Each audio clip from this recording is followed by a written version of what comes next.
কোনো বিড়ালের আত্মার উপরে কিন্তু এই রক্ত শোষক বান প্রয়োগ করা হয়। তো এই বান যদি কারোর মারা হয় তাহলে তাদের দিন দিন কিন্তু হাঁটা চলা করার ক্ষমতা চলে যাবে। বসতে থাকতে থাকতে উঠলে মাথা ঘুরে পড়ে যাবে, বা বেশিক্ষণ বসে থাকতে পারবে না, মাথা ঘুরে শরীর দুর্বল, চোখ ধোঁয়া হয়ে যাওয়া, গা গুলানো, অরুচি, কোনো কিছু খেলে কিন্তু কাজ করবে না। এই ক্ষেত্রে যদি কুলপো শাকের রসও খায় সেই ক্ষেত্রে কিন্তু কোনো কাজ হবে না, বা হয়তো কোনো ডাক্তারের ট্রিটমেন্ট দেওয়া হলো সেই ক্ষেত্রে কিন্তু ধরা পড়বে না। ডাক্তারের ট্রিটমেন্ট নিয়েও কিন্তু এই ওষুধ কাজ করবে না কোনো কিছু, বা আপনি রিপোর্ট করাবেন সেই ক্ষেত্রে রিপোর্ট ধরা পড়বে না। তো এই সমস্যাগুলো মানুষের হলে বুঝতে হবে যে এখানে রক্ত শোষক বান প্রয়োগ করা হয়েছে।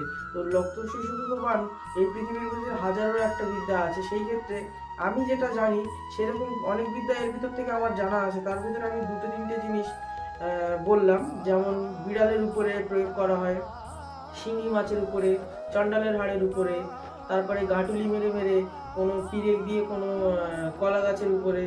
তো এরকম লাখো প্রকারের বিদ্যা আছে। শ্মশানে পুঁতে দেওয়ার বিদ্যা আছে, শবের উপরে প্রয়োগ করা আছে, চিতার উপরে প্রয়োগ করা, এরকম ধূপকাঠি জ্বেলে করা প্রচুর বিদ্যা এরকম আছে। মানুষ এইভাবে অনিষ্ট করে থাকে মানুষের।